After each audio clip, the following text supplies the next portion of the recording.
Bonjour, c'est Damien. On se retrouve pour la suite et la fin du chapitre Ombre et lumière. Dans cet audio, je vous explique comment sortir de la matrice. Je rappelle que je fais une lecture de chacun des chapitres du livre Le chemin spirituel, un livre que j'ai écrit. Je vous explique tout cela dans l'audio L'ego, qui est le premier chapitre du livre. Je vais commencer la lecture et je vous souhaite une bonne écoute. Certains médiums disent que la Terre serait une planète prison, sous contrôle des forces de l'ombre, où l'âme serait gardée en quarantaine. Elle n'aurait pas choisi de s'incarner en conscience, mais se serait fait piéger dans l'astral ou lors de voyages dans d'autres lieux de l'univers. Ce serait un lieu d'esclavage cyclique, où l'âme ne peut en aucun cas s'échapper, car tout est fait pour la garder dans cette quarantaine. Ce n'est pas ma croyance, même s'il est vrai que des âmes peuvent se faire piéger par l'ombre sur un certain plan de conscience. Je vais en profiter pour faire un résumé relativement clair pour que vous compreniez mieux. La Terre est effectivement un lieu de convoitise dans cet univers, et il y a bien des forces de l'ombre qui font tout pour nous maintenir dans l'illusion de la troisième dimension, la matière, afin de garder leur pouvoir sur Terre. Seulement, la planète est nécessaire pour l'ensemble des âmes, afin qu'elles puissent incarner l'expérimentation dans la matière, donc dans le corps physique incarné. La matrice, l'illusion de la séparation, par le jeu de dualité ombre et lumière, bien et mal, yin et yang, a été créée pour nous permettre d'expérimenter. Lorsqu'elle commence le cheminement de l'incarnation, l'âme ne peut pas s'arrêter en cours de chemin, car elle souhaite trouver l'équilibre et atteindre l'illumination après avoir expérimenté différentes facettes de l'incarnation dans ce jeu de dualité.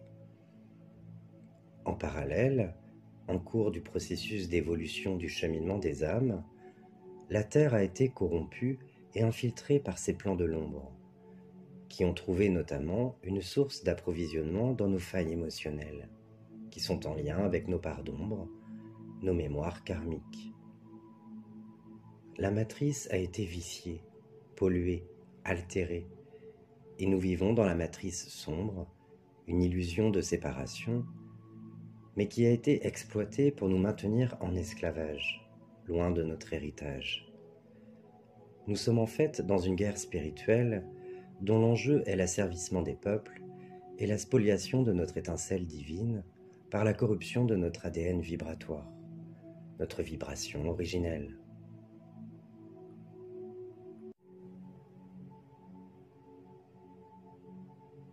Ils profitent justement de nos failles pour nous maintenir dans l'illusion, et pour que l'on ne puisse pas reprendre notre pouvoir divin, d'où la nécessité de briser le voile de l'illusion par la conscience. Car la matrice entretient l'illusion d'une division entre nous et notre essence divine. Ils sèment le doute en nous faisant revivre nos mémoires karmiques douloureuses, pour nous faire perdre nos repères et nos racines, afin de nous soumettre.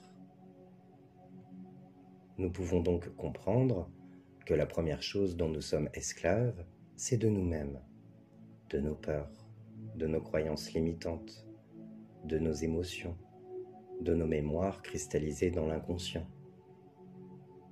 Par conséquent, nous nous retrouvons en difficulté, non seulement à cause de toutes ces charges traumatiques liées à notre parcours d'âme qui sont en redite dans cette vie, et parce qu'elles créent des failles émotionnelles, peur, douleur, souffrance, culpabilité, angoisse passée ou actuelle, qui sont donc le terrain de jeu des énergies des plans de l'ombre. Ils peuvent nous tenir en esclavage émotionnel. Nous pouvons donc comprendre que nous ne sommes pas aidés dans notre travail de libération. Lorsque nous sommes incarnés, nous oublions les précédentes vies, car nous n'avons pas accès à nos mémoires ancrées dans l'inconscient, ni à nos propres annales akashiques. Donc nous arrivons avec tous nos bagages karmiques qu'il nous faudra décoder, pour nous rappeler que l'illusion parle de division et pour que nous puissions retrouver notre unité. De plus, ce sur quoi nous devons travailler devient au fil des incarnations de plus en plus lourd. Et l'âme va donc se manifester à un moment donné pour sortir de l'illusion de la matrice et pour qu'une libération s'opère. C'est aussi pour cela qu'elle nous emmène sur le terrain de l'éveil spirituel.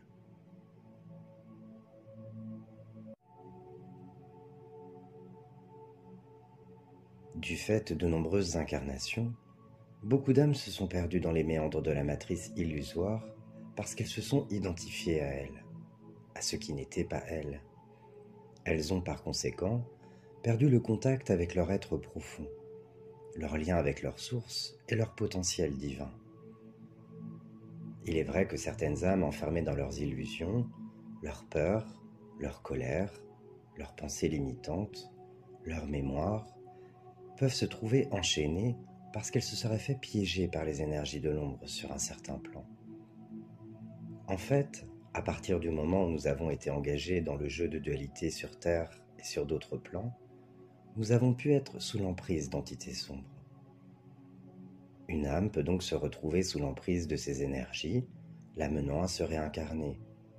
Mais il viendra à elle l'occasion de sortir de l'ombre et de l'illusion pour poursuivre son évolution de conscience.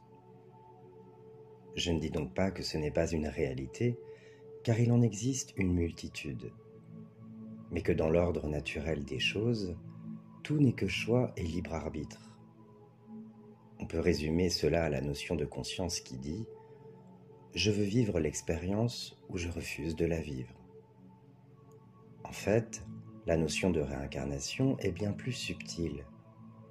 Il serait plus juste de dire que c'est le lien au karma de l'âme qui nous amène à revenir dans la matière pour le résoudre, tout en étant un moyen de contrôle par les plans de l'ombre. Par mes expériences en tant que canal, les âmes restent un certain temps sur leur plan essentiel, avant de revenir s'incarner de nouveau pour poursuivre leur travail d'évolution. Après une incarnation difficile, de nombreuses âmes peuvent même rester un certain temps sur un plan intermédiaire de récupération.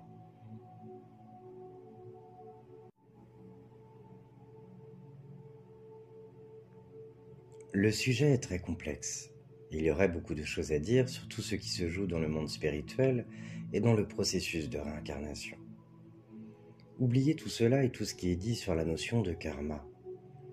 Je vous ai fait part d'une autre vision qui remettra en cause tous mes enseignements. Partons du principe que nous nous incarnons en conscience et non parce que nous y sommes forcés, afin d'en revenir au bout du compte au même point. Ce que l'on vit actuellement sur Terre et certains plans de conscience sont permis par l'être humain lui-même, car il est encore ignorant des mécanismes qui le régissent. Plan émotionnel, mental et spirituel. Cet esclavagisme moderne est aussi consenti par l'humain lui-même, parce qu'il accorde encore son pouvoir à l'extérieur en restant connecté à son mental inférieur, enfermé dans l'émotionnel, dans ses pensées, ses croyances limitantes, dans ses mémoires douloureuses. Notre conscience supérieure est la porte d'accès à notre souveraineté et nous ne pouvons y accéder qu'en traversant toutes ces tensions intérieures. Il ne s'agit pas de combattre nos parts sombres, mais de lâcher prise, de pacifier, d'unifier l'ego à l'âme, le mental au cœur. C'est pourquoi il faut oser faire face à sa propre obscurité et accepter notre part d'ombre et de lumière. Car c'est dans l'expérience de ces deux faces que l'on peut sortir du jeu de dualité et s'élever. C'est là notre libre arbitre, que de nous libérer de nos blessures, de nos croyances limitantes, de toutes nos illusions, pour enfin laisser l'âme, le divin s'exprimer. Celui qui se fuit ne pourra jamais avancer sereinement et restera alors dans l'illusion. Il est important de l'accepter et de se donner du temps, car il faut du temps pour cicatriser et retrouver notre souveraineté. On peut donc choisir de se résigner, de subir ou de créer une autre réalité. En ces temps de changement, le travail de libération et les prises de conscience se font. Tout se transmutera naturellement selon notre niveau de conscience. L'humain est encore enfermé dans ses illusions, aussi dans cette illusion de la séparation, car il ne s'est pas dirigé vers son mental supérieur, vers la supraconscience, qui est en fait l'attribut de l'esprit. D'où l'importance de briser le voile de l'illusion, de libérer toutes les tensions intérieures. Le processus de reconnexion à son essence divine est en fait naturel, mais il se fait à un certain moment, après un certain nombre d'incarnations, car l'humain doit se libérer et arriver dans cette compréhension qu'il n'a plus besoin d'expérience pour apprendre et comprendre. Il a en fait toute la connaissance. L'ange, le guide qui me protège, est en moi, pas à l'extérieur. Dieu n'est pas là où l'ego le fait penser. Les religions séparent et divisent. Tout ce qui a contribué à créer des divisions entre les humains provient des énergies de l'ombre. Tant que l'on restera inconscient, ignorant de ce qui se joue, de ce système qui cherche à nous asservir, à nous diviser, à entretenir l'illusion d'une division entre nous et notre essence divine, tant que l'on tournera notre conscience vers l'extérieur, tant que l'on sera dans la démarche de sauver les autres ou d'attendre qu'il y ait un sauveur, on sera esclave.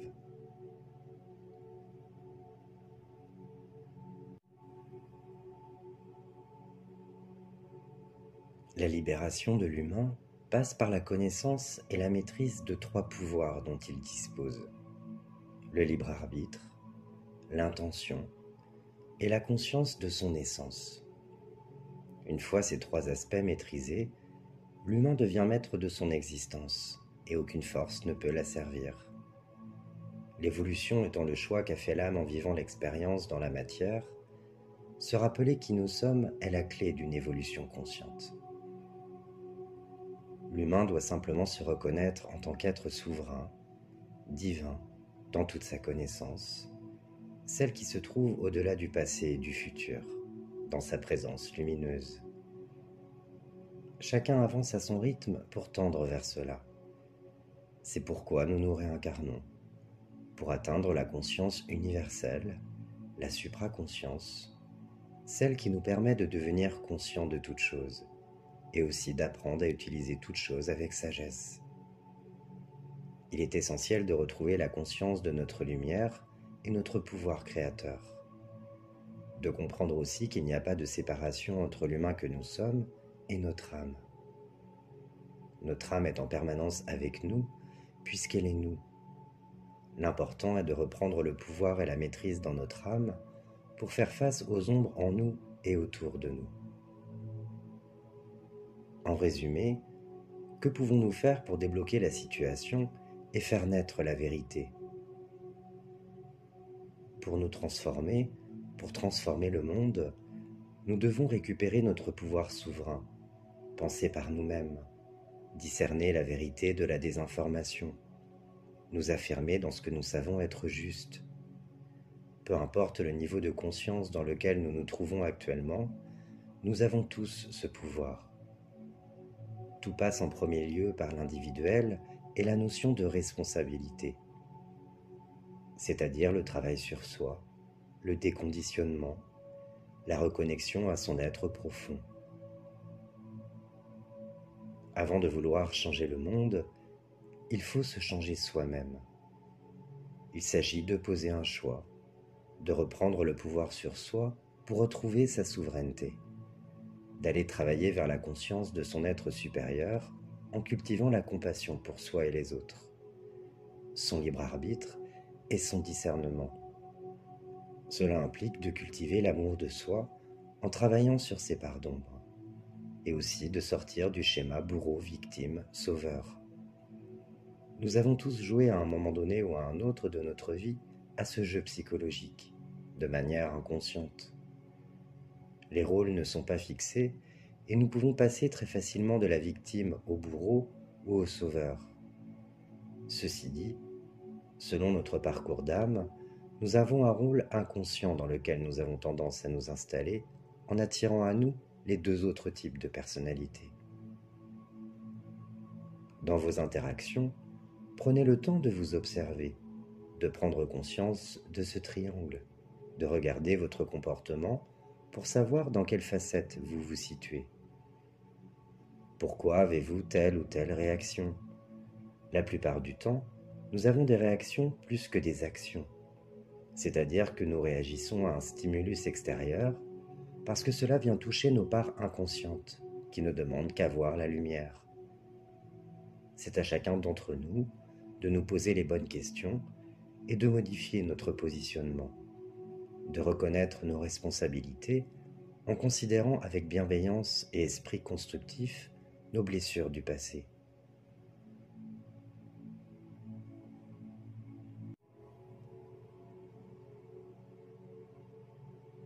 Tant que nous nous maintenons dans ce triangle, nous sommes tour à tour bourreaux de l'un, victimes de l'autre ou sauveurs. Ce n'est qu'en prenant conscience des mécanismes de manipulation, qu'en faisant preuve de discernement et qu'en écoutant notre intuition profonde, que nous pouvons retrouver notre souveraineté, notre bon sens. L'expansion de la lumière passe par le réveil et ce travail de libération, et aussi dans la prise de conscience de toutes les illusions présentes sur Terre. C'est là l'intérêt de faire entendre sa voix, de dénoncer, de trouver les moyens lumineux pour agir et transmuter le moi. Le changement dépend de nous, de chacun d'entre nous, au meilleur de sa connaissance, de son potentiel. Tout passe par la conscience individuelle, par la renaissance à soi, puis par la reliance d'âme à âme, donc par l'unité, la force de la lumière, du subtil jusque dans la matière. Revenons au cœur de ce que nous sommes et reprenons le pouvoir en nos âmes. Souvenons-nous de l'amour, de son immanence, et prenons conscience de son pouvoir illimité. Cette énergie est en nous et nous sommes tous capables de nous y relier. Elle nous relie à tout ce qui est, dans le passé, le présent et l'avenir. Elle traverse le temps et l'espace et peut tout transcender. C'est la conscience humaine qui invite à la transcendance. La conscience divine, elle, ramène à cette immanence. Ouvrons une voie nouvelle, car nous sommes libres de choisir et d'expérimenter autrement. Ne construisons pas notre histoire en restant dans une forme de fatalisme, dans une énergie de culpabilité ou de peur, mais traversons le temps pour revenir à la source de notre être véritable et créons une autre réalité à partir de cet amour qui coule en nous.